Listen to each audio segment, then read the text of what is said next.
Hello, everybody. Welcome back to Benched, episode 8. I'm your host, Jeff. My co-host, Nick. What's going on, everybody? So, Nick, how was your weekend? Hope it was good. Oh, Jeffrey, it was fantastic. Fantastic. Woke up Saturday morning, Yeah? birds chirping, sun shining, slight breeze, a little bit chilly, probably, low to mid 30s. So not ideal conditions by any means, but Right. the key part was the golf courses were open. There was no Yeah. snow on the ground, no ice on the ground. I checked. I use this app called the Grint to track my scores and just whatever, follow my progress and everything. And I looked. The last time I played was January 30th, so I went a whole month without playing. A long So time. and that's like no range sessions. I Yeah. picked a club up inside the house a little bit, and just chipped a few kind of just to boredom and rolled a few putts with the little putting green and all that stuff. But yeah, didn't play at all for a little over a month.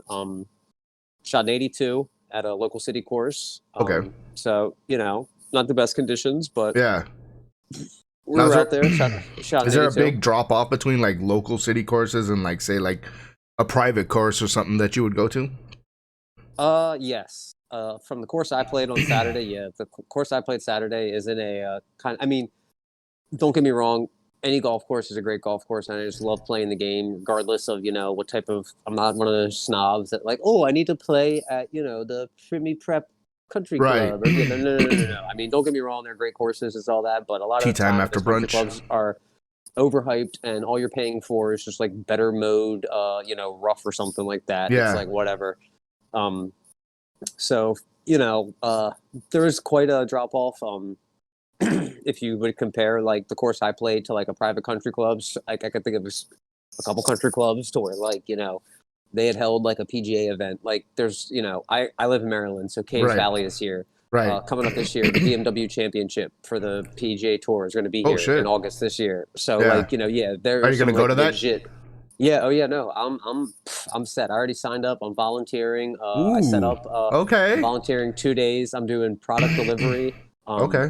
Main reason I volunteered was because you get some PGA Tour swag. So you get 2 Peter Okay. Millar polos, a hat, Oh, God. some badges, and all this I can stuff. I can see it now. I can see it now. But dude, here's the best PGA part. Tour geared up. This dude on the next after. Dude, I'm so all the guys I play golf with, they're all giving me shit because since I'm going to be volunteering at the PGA Tour, they're you're going to be such a stickler for the rules now. You're going to be excuse me, sir. Hold on.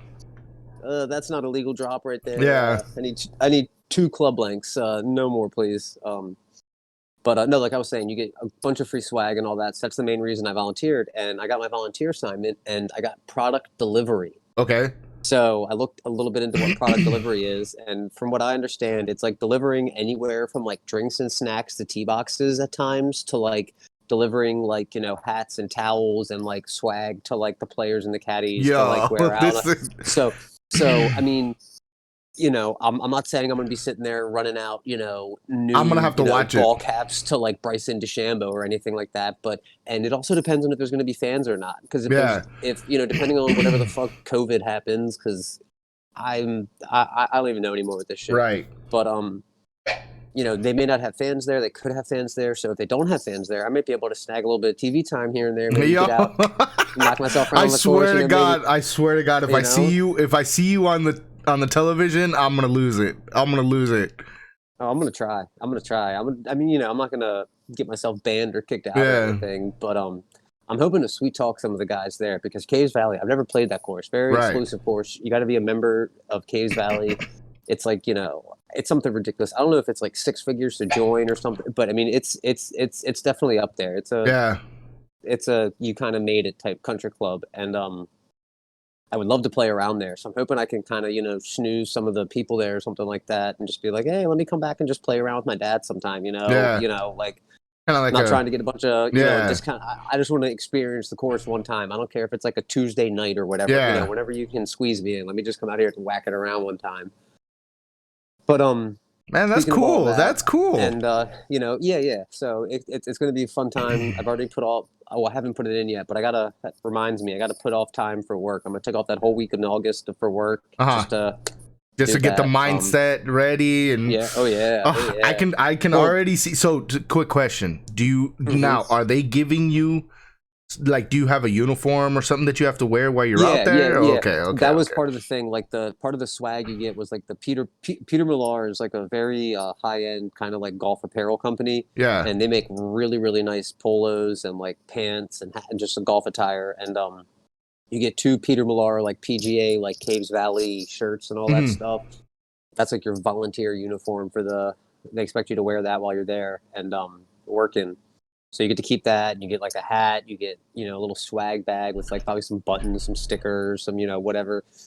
And you had to pay like I had to pay $100 to volunteer. So that kind of still rubbed me the wrong way. But it's because you get, a normal Peter Millar polo is like anywhere from $75 to $125, something like that. Damn. So you're getting 2 of those for $100. That already is a deal. Right. Plus, I get inside the rope access, so to say, to a PGA Tour event, and it's mind you, so it's the BMW Championship. So during the PGA Tour season, there's a thing called the Fedex Cup, right? The Fedex Cup is like the Holy Grail. It's like the Stanley Cup, the Lombardi Trophy, and all that stuff. All during the PGA Tour events throughout the year, depending on how you finish, you acquire points for your finish and all that stuff. So at the end of the year, the top, X players compete in the championship, the FedEx Cup. So I think it's like 150 at first. That's like the first cut. And then it gets cut down to 75. And then the final is like the top 35. Yeah. So the BMW Championship is like the top 75 golfers on the PGA Tour come to Caves Valley. So like there's going to be the best of the best there at Caves Valley, which is what it's basically the semifinal for the PGA Tour. Ooh. You can think of it. So there's going to be like the best of the best there. I'm excited. What I'm also hoping is Caves Valley isn't, it's probably like a 20-minute drive from where I live and all that stuff. So it's not super far.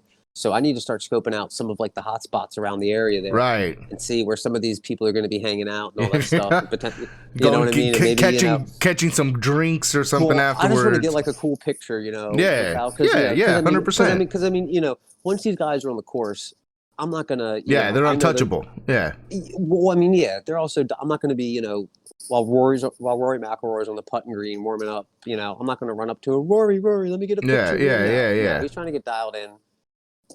I wouldn't do that. Etiquette, Exactly. I'm going to sit there and I'm going to stay at a safe distance and maybe snap a couple photos. Hopefully I'm allowed to do that. Yeah. I got to check on that. But yeah, no, it's going to be a good thing. Speaking of PGA Tour and all these big players, this past weekend was the Arnold Palmer Invitational down in Florida. They're doing the Florida Swing. As we mentioned last show, Bryson DeChambeau actually ended up coming through and snagging the W. He's been quiet the past couple of months. Quiet's a little bit of an understatement. He's always loud and boisterous and in the headlines and all that. But in terms of finishes in PGA Tour events, ever since he won the U.S. Open, I think he's snagged 1 top 10 since the U.S. Open. But since then, he's just been kind of quiet. Yeah. So he came out the Arnold Palmer Invitational, looking good, starting to get into form. Masters, like we mentioned last show, a month away from today. He came out and won it. I forget what he shot. Maybe like 12, 13 under, something like that. And God, the course on Sunday, Jeff, the final day, it was fucking brutal. Really? I think only a handful of people ended up finishing like Sunday's round under par. Yeah. Par or better. The wind was the killer. The greens were fast, hard. Nothing was sticking. Pin placement was diabolical, to put it, lightly. Yeah. They had a hell of a day. A couple of hot mics, people made a couple comments, like, damn, they really put their work in today. Just, sarcastic, players just a little pissed off that they made it almost a little bit unplayable on top of the already, known weather conditions. It's a real punch in the face, but hey, you know what? Shut up and play. Right. I don't want to hear it. Get good. Yeah. Well, that's good, man. That's good. So, coming up this weekend, we got the TPC Sawgrass, Jeff. Ooh. If I can beg you to watch, one golf tournament. This is the one that has the iconic like island, so to say, green. Yep.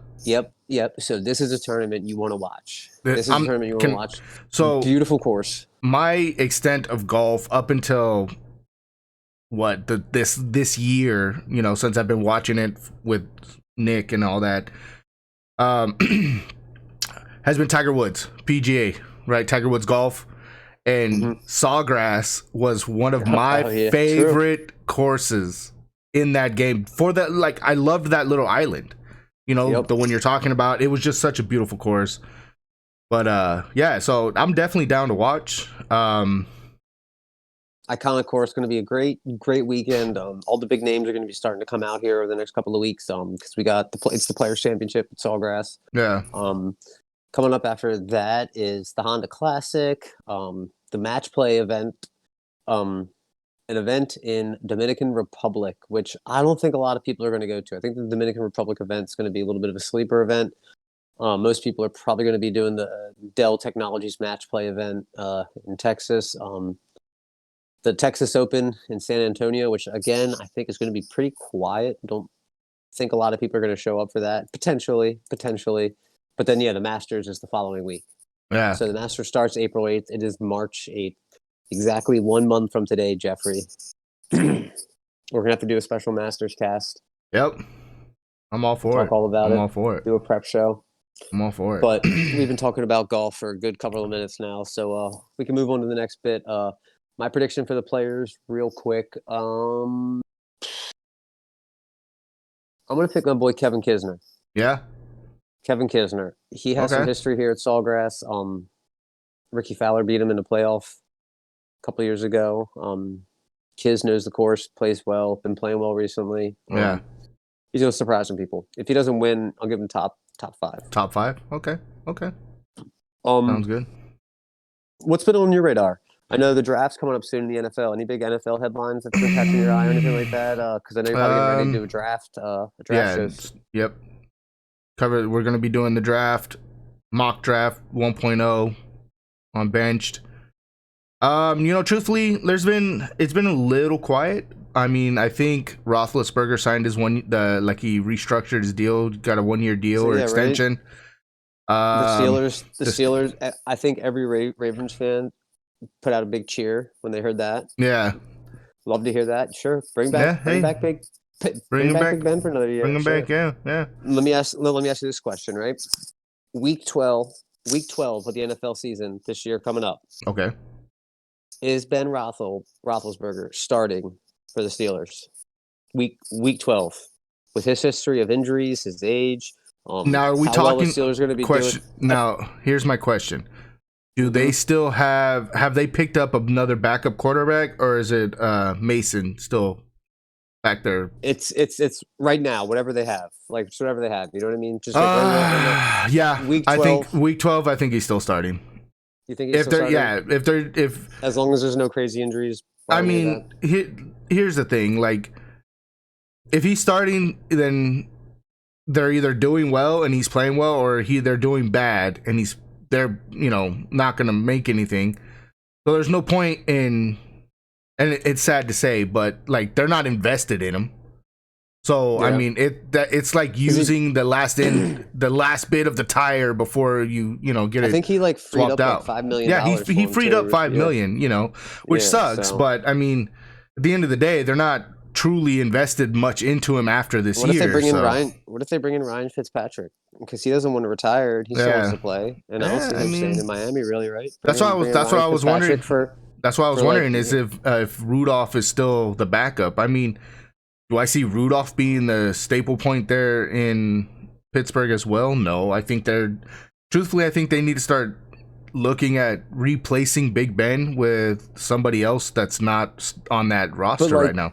But that's what I'm wondering. What do you think they need to do? Do you think they need to try to? I mean, because who are you gonna? Because like we mentioned last show, any big name people out there are already trade. I mean, you're any available guys that they would have been able to pick up are already gone, and it's just the guys that are that are pretty much untouchable that are left. Because the Steelers either don't have the players to Right. trade for it, or Right. they're not going to trade for it. And truthfully, you know, with Juju being a free agent this year as well, you know, they gotta go and look at that and whether or not they're gonna keep him. Yeah, he's going to Dallas. God, please don't come to Dallas. We don't need another receiver. We can't even afford the ones we have. Speaking of quarterbacks and contracts, do you think Dak's going to get the tag again this year? As much as I want Jerry to take care of Dak, I think they're going to tag him again. I really do. Which isn't good, probably, right? That's probably not good. I mean, he's still going to get what, $40 million on the tag, but it's just, I don't know. I mean, like I said, if they tag him this year, he's fucking gone next year, though. Oh, yeah. If they tag him this year, the chances of us signing him again next year drop by at least 40%. He's gone because what? That would be 2 years in a row we got tagged because you guys. Yeah, but that would literally be like Jerry would come out and be like, "Hey, that's if Dak wins a Super Bowl this coming year," and Jerry's like, "Yo, dude, Dak wins a Super Bowl this year. Jerry doesn't want to. Jerry goes, "Okay, Dak, I'm ready to pay you." He goes, "Fuck you, Jerry. Yeah, I found someone else to pay me." And trust me, as much. Listen, I love Dak. You know, that's my boy. And it sucks because there was nothing more heartbreaking than watching someone bust out in tears on the field, and how much love and respect that not only did he get from the fans or from his teammates, but from the fans, but from opposing coaches. Like Garrett walked over there, and you know, and it was bad. And I hope he comes back, but truthfully, with how things have come, he'll come back after the tag though. No, what I'm saying is come back as a Cowboy, like we sign him, right? Like he's wearing a star in his helmet for the next 8 years or something like that, right? 5 years. Yeah, I'm surprised. I don't think he is more reasonable though. Like, I'm surprised he's being. I know. I understand. Like, you need to try to get your money. Like, I understand that. Like, totally don't fault him for that. But like, he needs to realize he's coming back off an injury, a pretty severe injury, if that, unproven. You weren't. I mean, you were probably. I mean, he was a top 5 quarterback before. Yeah, you know, definitely top 10.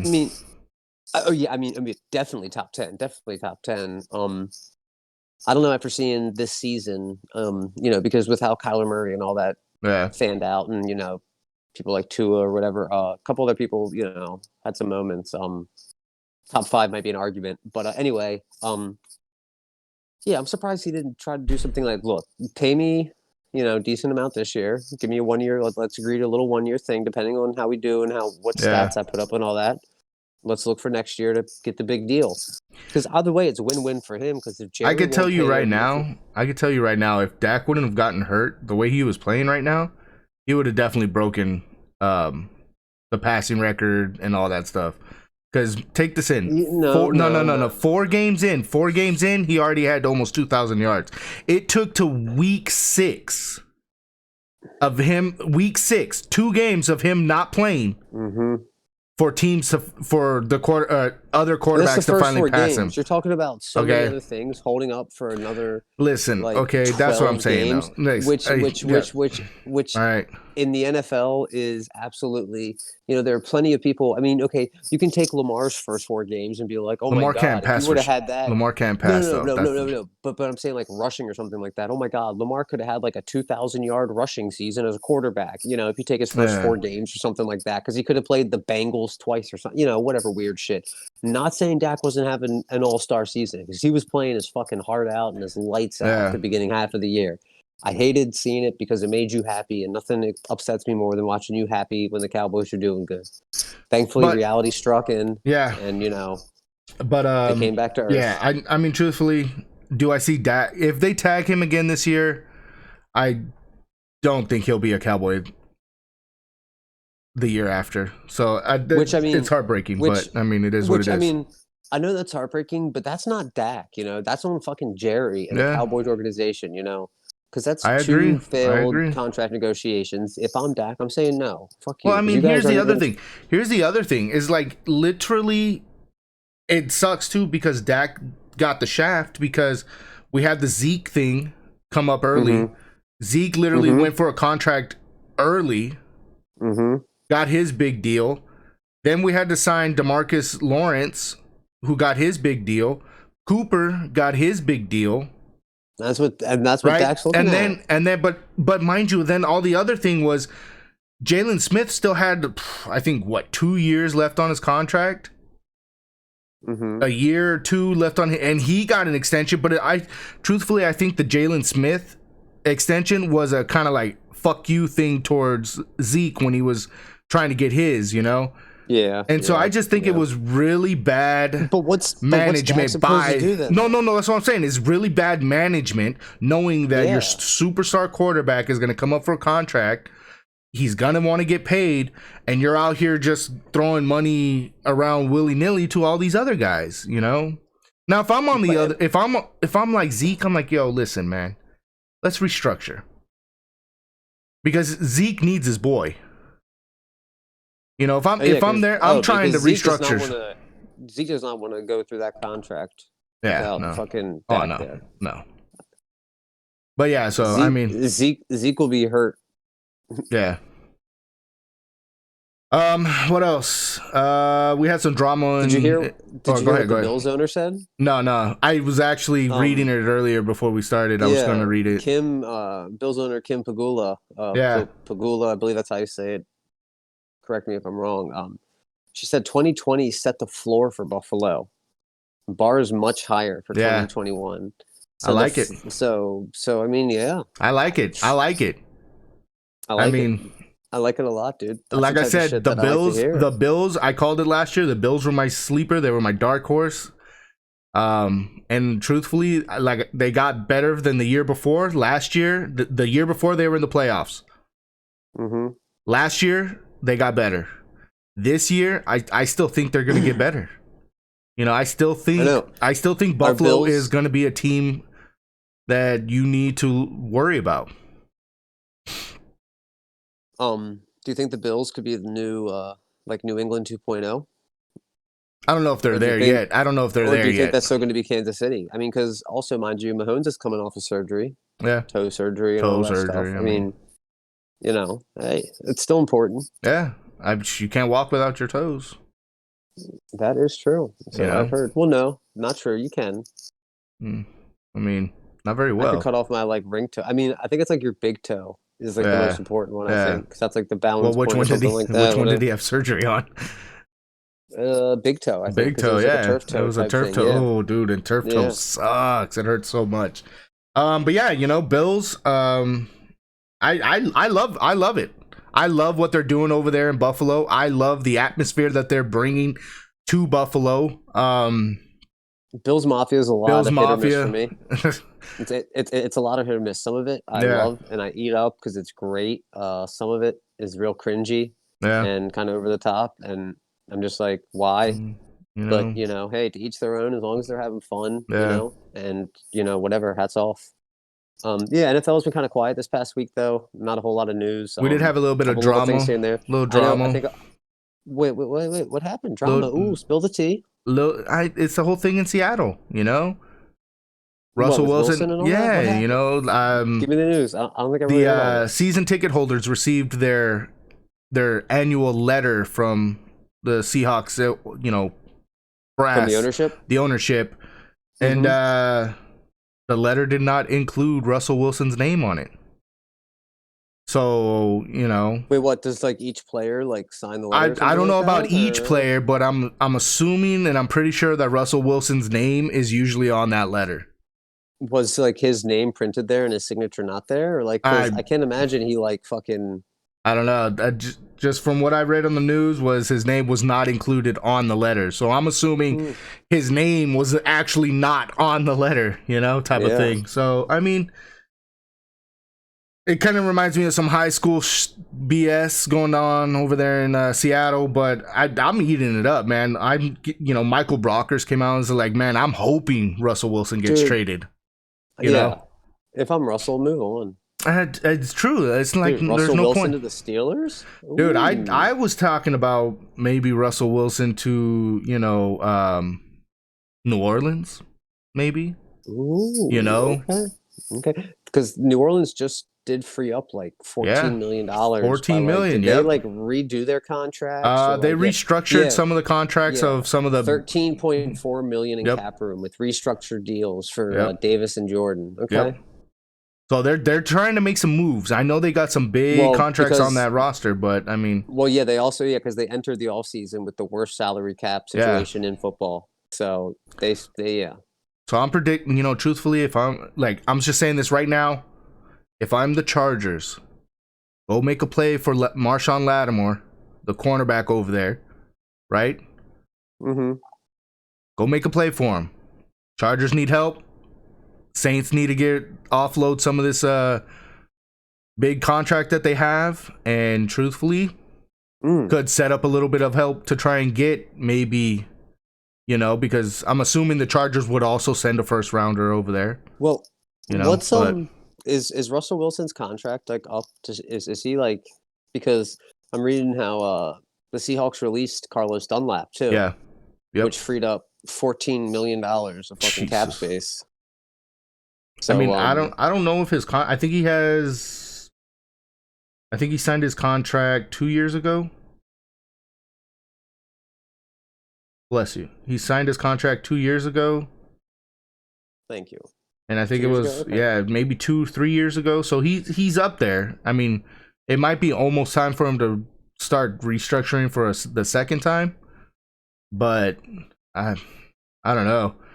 He truthfully, and a friend of mine brought this up, is it would benefit both sides, right? If Wilson was to move on, go somewhere else, right?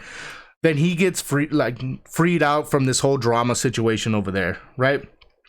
And it also frees up a lot of room on the Seahawks side to where now they can pay DK Metcalf and Tyler Lockett and a few of those other guys that are going to be coming up on contract years here in the next year or so, then they're going to need to figure out what to do, Mm-hmm. And so, I mean, I don't know. I just think, like, I love Russell Wilson, but I hate him at the same time because he cost me fantasy football 2 years in a row. I'm just throwing that out there. But, Poor yeah, baby. I mean, for what he does, I just feel like he doesn't have enough help over there for him to want to stay there, right? They don't try and help him with the line. Dude's always constantly having to run for his life. And it seems like there's something bothering him there. So, let him move on. Let him go. That's gonna be a tough rebuild in Seattle too. Oh yeah, definitely, 100%. It's gonna be a tough rebuild. Unless they go get Deshaun Watson. Yeah, I mean, I feel like the Saints have a couple of pieces here. If they can finagle this salary cap, yeah, the Saints will be okay. I really do think the Saints are going to be pretty good this next year. Steelers might be in some trouble. I think that was a bad move re-signing Roethlisberger. Yeah, you think so? Going to come back to bite him in the ass. Yeah, I think he's going to get injured. I mean, I don't wish injury upon anyone, obviously, no matter how much I dislike him or anything. But it's like he's just too much of a liability. You're pretty much going to pay him to be on the bench this year for predominantly most of the year. And mind you, he doesn't have his bodyguard up in front anymore. Pouncey retired, so they're going to have some new behind that he's going to be taking snaps from, So yeah, which just, blows the window wide open for the Ravens and the Browns just to kind of battle for each other because Cincinnati's still going to be rebuilding around Joe Burrow for the next 2 years. I mean, Cincinnati isn't, they could be a force to be reckoned with as long as, I could see Joe Burrow following the path of Baker Mayfield, Baker Mayfield kind of had a few pieces already in place when he arrived there. But, he's definitely come into his own, formed that Browns team around him, made his own presence in the league. So, Joe Burrow could very well do that. And, depending on what happens with the Steelers this season, AFC North's been the best division in football for a couple of years. Altogether, just the level of competition in that division. Yeah, dude, that's what I usually do to your NFC East games is fall asleep. Because it's basically just a punting match. Oh my god! Zero offense. It's because our defenses are so good. Okay. Yeah, that's what it is. Yeah. It's not the receivers dropping passes or quarterbacks fumbling. Quarterbacks no offensive lines. Yeah. Yeah, that's right. But yeah, I don't know. Yeah, but it was a pretty much overall quiet week in the NFL. I think we're gonna have an explosive week here right around draft time. Draft Yep. soon. Jeff's gearing up for that. I know. I can't wait. Can't wait. But yeah, I'm noticing as you kick back in the chair there, I'm noticing you got a new hat on, and oh yeah, it's a perfect way to pivot into baseball, some spring training. I heard you've been watching some games recently. Man, it felt so love good. The hat, by the way, too. What is that? You. That's a LA Dodgers hat, spring training, Yep. 2021 hat. Yep, Dodgers spring training. I missed out on getting the one last year.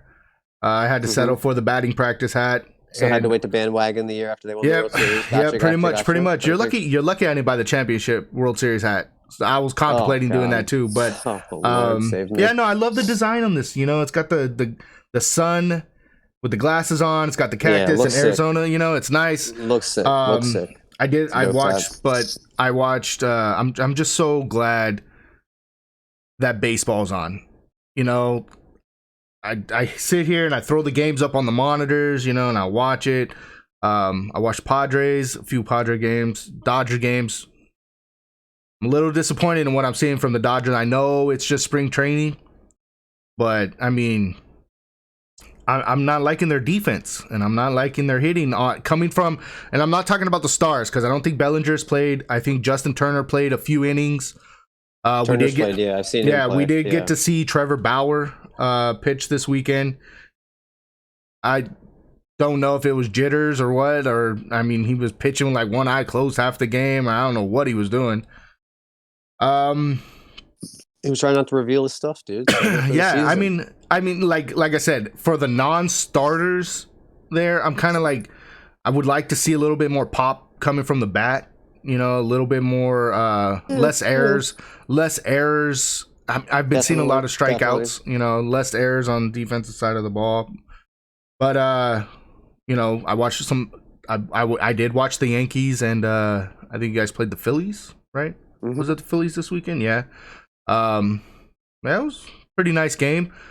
I did watch my boy Yu Darvish, who is now wearing Padres colors right now, which is you know, but man, he was looking good. He had a lot of command on that ball.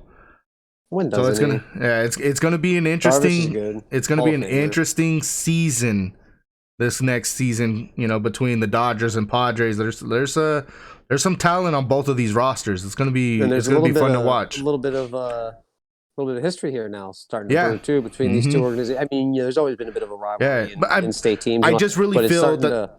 I think it's starting to be rekindled. I think, especially you know, with like Manny Machado and all that stuff and everything. Yep. It's starting to got a lot of former Dodgers playing on the Padres. You know.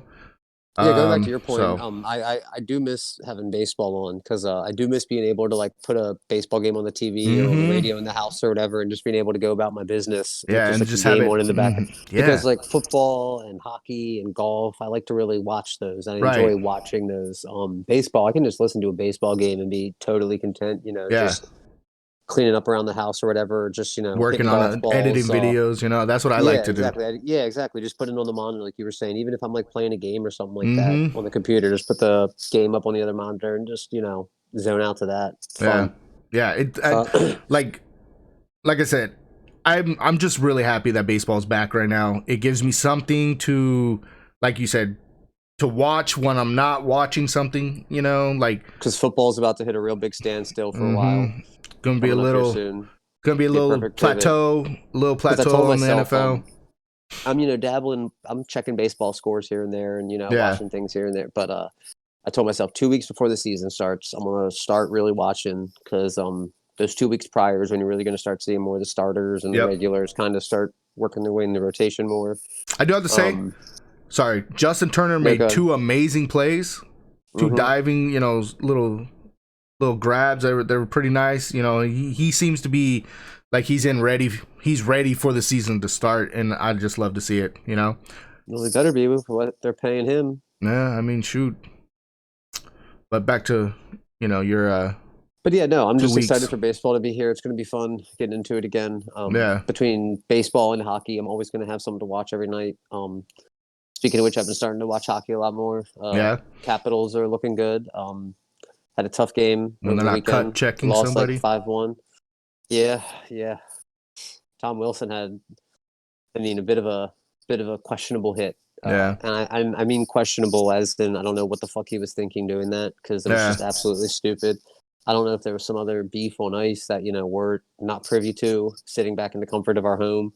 Yeah. But totally uncalled for hit. Don't think it should have been a 7 game or whatever, 7 day, whatever. Expect however long it should have been a 5-er. I think.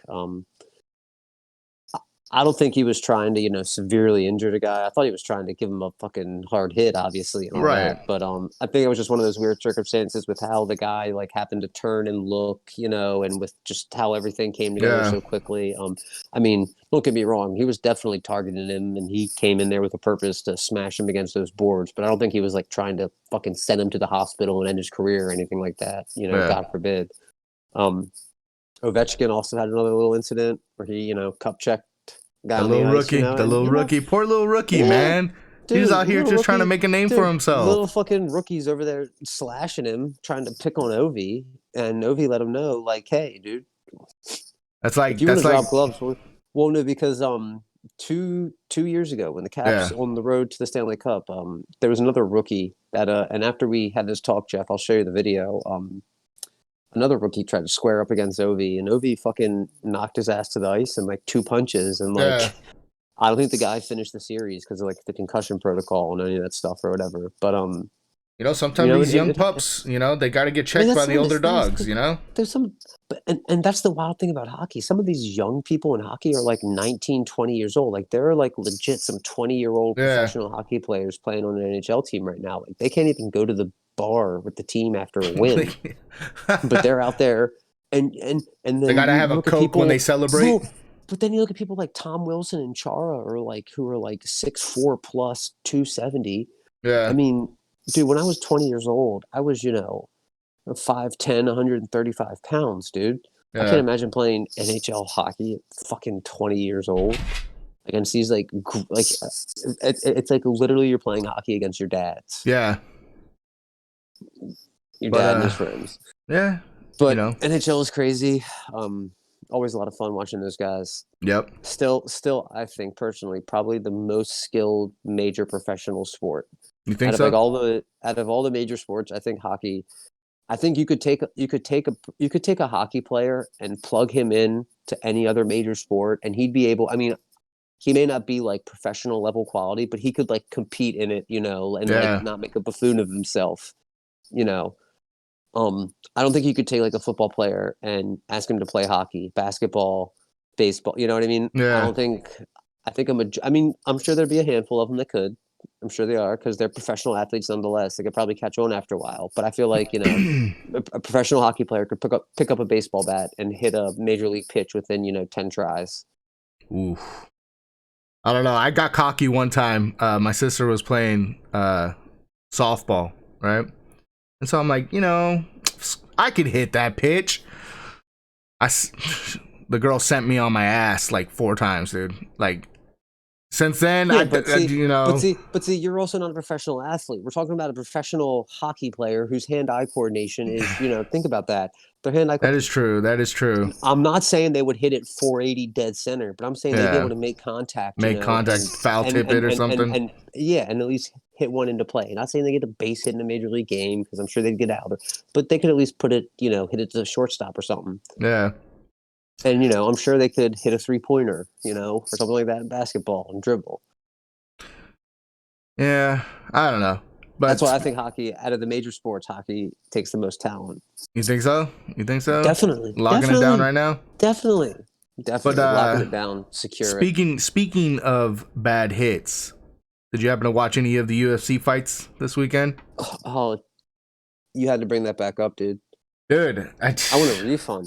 I feel you. I feel you on that. We talked all that grace about the fight the episode before, like, and it was like, dude, it was the card of the century.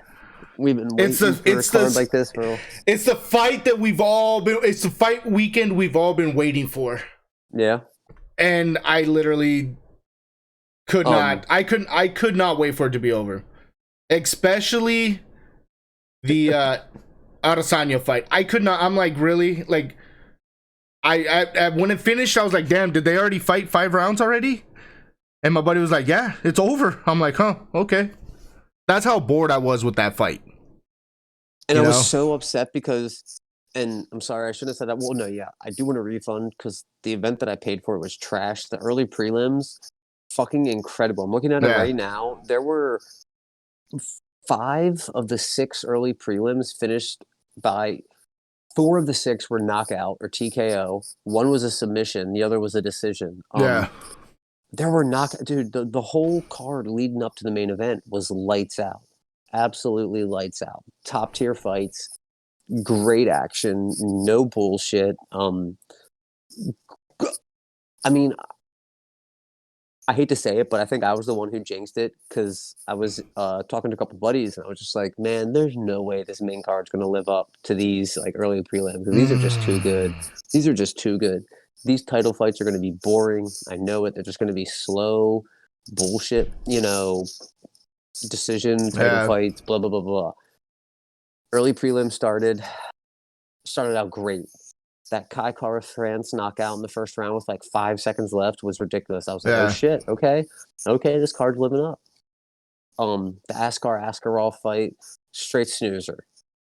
3 rounds, decision, set the pace for the rest of the night. The Kyler Phillips snoozer decision. I mean, don't get me wrong, by snoozer, I mean they were technical, grappling, whatever, blah, blah, blah. But compared to the early fights that were just high power, high offense, high octane, as Dr. Disrespect would say, violence, speed, momentum. They had all of it. Dominic Cruz, Casey Kenny fight, the main event for the prelims. Bit of a snoozer as well. Nothing really good. Yeah. Then we get into your favorite part, the main event.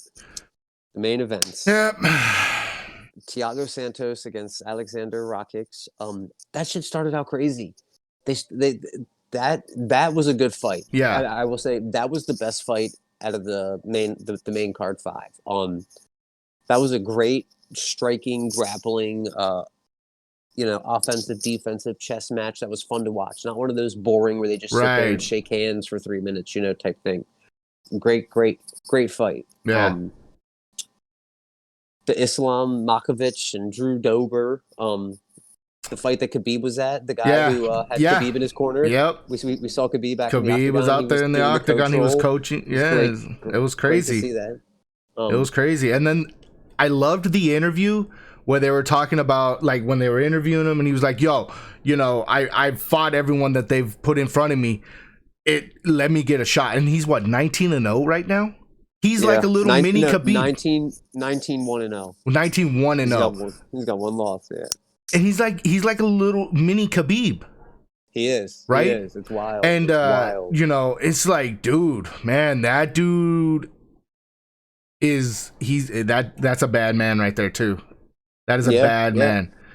He won by arm triangle submission. Yeah, and it was the craziest arm triangle submissions I've ever seen in my life. Yeah. That was definitely a Khabib-esque fight where he just sat there and just ground and pound, grinding him out, and just basically made him quit. So after that one, I was like, okay, got our first title fight here. Yeah. Aljamain Sterling against Peter Yan. 5-round fight, and that kind of set the pace. Yeah. Started out first 3 rounds were so. Yeah. Bit of some striking, some grappling, typical UFC fight. Couple hits there, couple hits here. I understand it's 5 rounds, so you got to somewhat pace yourself a little bit more than a 3-round fight. You can, let the first round or 2 kind of slide a little bit. 4th round, Jeff. Do you want to talk about what happened in the 4th round? Towards the end of the 4th round. For those of you that don't know, in the UFC, if your opponent's hand is on the floor or his knee is on the floor, you are not allowed to knee them, right? You cannot use a knee. You're more than welcome to punch them, per se. They're considered like a downed opponent. A downed opponent. Yeah. Kick or knee a downed opponent. Yeah, you cannot hit them in the head, basically, with your legs. And Sterling was on his knees. real quick, great rule because there were Yeah. some brutal shots early in the UFC, which is why this rule is now in effect. Yeah. Of people being like down on one knee and getting even in the fight, you see what happened. Like Sterling's down on his knee. Mortal Kombat. Yeah, and you hear the I don't remember who was reffing the fight, but you hear him say he's downed. He tells.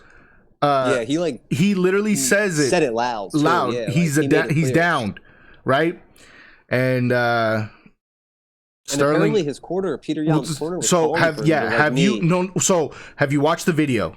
I have not. UFC came out and they released the video today, right? And they show his corner. There's 3 individuals that are yelling at Yan throughout the fight, right? Throughout that moment, you have the 2 that are leaning against the ring, the octagon, and you have a third guy behind yelling as well, right? The guy on. So if I'm looking at the coaches, the guy on the right, you can hear him ask. You can hear Yan, the guy on the right tells him no, or he says, punch him. The guy on the left, which would be my left, the coach next to him goes, yes, because Yan is asking, can I kick him? And so he hears yes, so then that's when the knee comes in.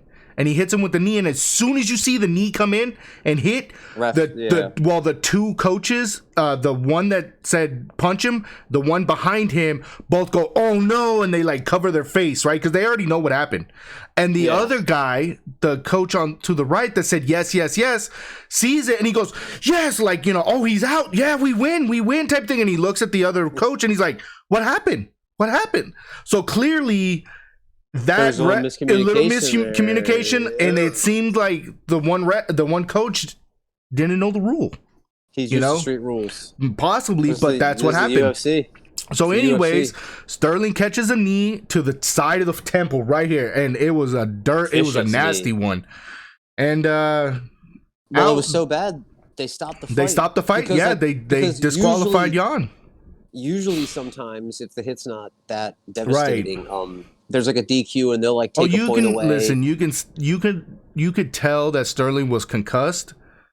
He had to be helped up. See, and this is me, and I'm gonna sound like such an asshole for saying this, but I feel like he was hyping it up. Oh, same. I was saying the same thing. You could tell that he was concussed, but you could tell he was feeding off of it.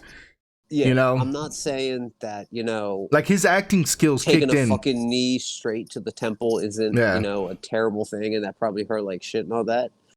But on the other side, he fucking won the belt that way, which I find completely asinine. Yeah, completely asinine that you can lose that you can win a belt. I'm not saying Yan deserves to keep if he gets DQ'd, you keep the belt or whatever. I say if there is a DQ like that or whatever, it's an immediate rematch. Yeah, and belt. The belt is up for grabs. Yeah, the belt is up for grabs. You're stripped of the belt. Mm-hmm. And I believe I thought that's how it should have went, but it didn't. If it's a DQ like that, because I can't believe he won a belt like that. Because now it's going to be a rematch. You know that. I would hope. I would hope. I mean, although I don't think that fight was that. It wasn't. It wasn't as hyped as I thought. Yeah, it wasn't like. Yeah, I mean, it wasn't boring, but it wasn't. Like, oh shit, like they were going at it until that. I do have to say though that the Nunez fight was probably my fight of the night. I mean, I knew Nunez was gonna win. Listen, I knew she was gonna win, but listen, the Lioness, she's on the prowl. I just feel bad.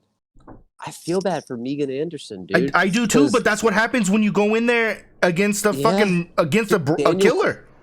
Daniel Cormier had it spot on too. What I was seeing too, he called it out, and like his commentary on it was beautiful because as she was walking in the ring, I was like, "Damn, Megan looks she looks ready. Like she looks like she looks like she was in great shape. She had a great look to her. She was ready to fucking go in there." The second Amanda Nunez like touched her, landed a punch, whatever it was, dude, she looked like she didn't know what the fuck You can see the fear. You can see the fear in her eye. I'm telling you right now, it was the punch that she caught to the neck, right here, the left side of her neck. she caught a punch, and I heard the crack. It sounded like a sledgehammer hitting a piece of 4x4. Right? It was just a whack, and it just went instant red. As soon as she got hit, you could see the fear in her eye, and then she didn't know what she was doing. She was just like, I don't know what to do anymore. And literally, yeah. And like Nunez was just popping her, dude. And like, me personally, I would never want to run into an angry Amanda Nunez ever in my life. What do you think she's gonna do though? Like, what is she's gonna retire undefeated? But I mean, do you think she fights another? Like, she already said that she's gonna defend both belts.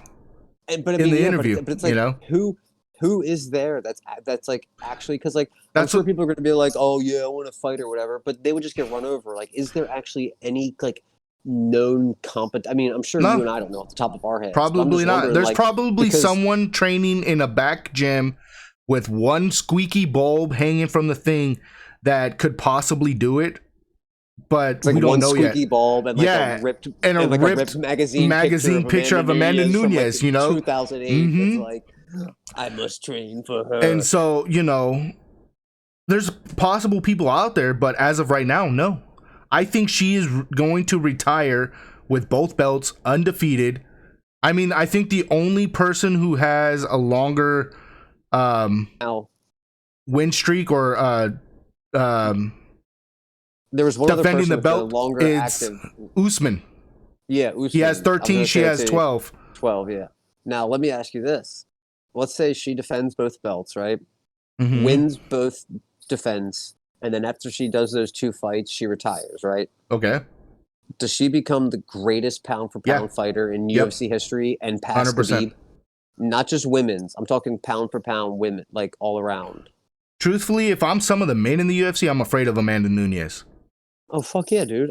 I'm if she retires undefeated, defending it, if she fights for the next 2 to 3 years, because she didn't seem like she's ready to quit anytime soon. She came out and said, listen, I got a baby girl. I'm fighting for something else now. And you know what happens when a lioness has to defend her cubs type of thing, and I got chills listening to it. I think her little baby that she has now, I think has just lit a bigger fuel or a bigger fire in her. Because now it's one thing having to do something for yourself, but now you're like, yo, this here is now, I'm doing it for another person, But does that also lead to distractions? Oh, no. She's not able, because she's a mother now, dude, to where like training camp and all that stuff. Think about this. It's not like you're able to just completely lock yourself into a fucking meat freezer and cabin for, team, 8 months and train. I promise you, her team, her wife is equally as committed as she is to fighting as, I'm telling you right now, she's going to be fine. Oh, yeah. I mean, I'm sure she'll be fine and all that, but, yeah, I don't know. I also just feel like, is that going to make her? I don't want to say it's going to make her lazy, because Amanda Nunez is literally the opposite of lazy. Yeah. But between her, does she start to get a little bit complacent now that she's just literally been dominating first, second round? I just don't think that's in her style. She has the kid. Yeah. Okay. Yeah. I mean, I totally agree with you. I'm just throwing it out there. Yeah. 100%. But enough Amanda Nunez fan clubbing. The main event. Israel against Jan. Well, what is his name? Something style. Israel, the style bender out of Sanga. The style bender out of. The only thing he bent was my fucking wallet and stole my money. What a total, dude! I don't even know. It literally seemed like both of them had the same exact game plan, and they were both waiting on something to happen. Yeah, and no one really did anything. And I mean, I don't think Israel won the fight overall. No. I think Jan deserved the win, but I almost don't think he deserved the win either, because it was just like such a boring 25 minutes. Yeah, it really was. Like I said, I didn't even finish watching the fight. I had it playing on the side on the other monitor, and I looked over and they were like raising the dude's hand, and I'm like, oh, the fight's over? Okay. Yeah, it was totally I was pissed because the fight didn't come on until like 1 a.m. It was like late, like 12:30 or something like that. And I was like, oh, finally. Because after that Amanda Nunes fight, I was like, oh, fuck, okay. Yeah. Because the main event had been pretty lackluster up until that point. I mean, there were the 2 submissions, the DQ, which I know Dana White hated. Yeah. Because you have to remember, too, Israel also had 2 low blows. Yeah. Kicked him in the groin twice. Yep. And I was like, oh, shit. One more low blow. Watch this. And he's going to be unable to compete. It's going to be another DQ. And it's going to be like the worst UFC card of all time. But I don't know. I'd give that UFC card a C+ overall altogether. C+, I agree. B-. C+. Somewhere, I'm a hard C+ for me. There were a couple good fights in there overall. I'm not, totally upset with my purchase, but I was just anticipating more. And I know it's one of those things you're gambling every time you buy one of those UFC pay-per-views. Right. But, that's also fucked up of me to sit here and want, to see somebody get their fucking skull taken off by an elbow or something. By an elbow, yeah. But yeah, I mean, I don't know. That pretty much covers up the whole week of sports, I think. Really does. It really does. As far as I mean, there was an NBA All-Star game, but I'll be honest, I think the NBA All-Star game is such like a dog and pony show that, it's I mean, just this year, half of them didn't even want to participate in it anyways. So it was like if they didn't want to be there, LeBron didn't want to be there. So why would I be invested in watching it? And Jeff, guess what? Shocker! Team LeBron won for like the fourth or fifth straight year or something like that. I mean, and I do have to say the final score like 170 to 150. Yeah. Like okay, like I'll give Giannis his props. 16 for 16 at 3-point, perfect, night. But I mean, I said, the All-Star game is glorified practice. Okay, I mean, hey Giannis, do that in the playoffs when your team gets knocked out in the first round. All right, not in the NBA All-Star game when no one's guarding you and you're literally getting, handpicked for. Okay. Yeah. I mean, nonetheless, yes, still making 16 3-pointers. 16 for 16 is still, you still can't. Okay. I tip my cap to it. But you're also paid millions of dollars to do that, so. Okay. That'd be like, asking a professional golfer to hit a green 16 times in a row on a par 3. He could probably do that. I'm pretty sure 90% of them could do it, That's my little rant for the day. So yeah.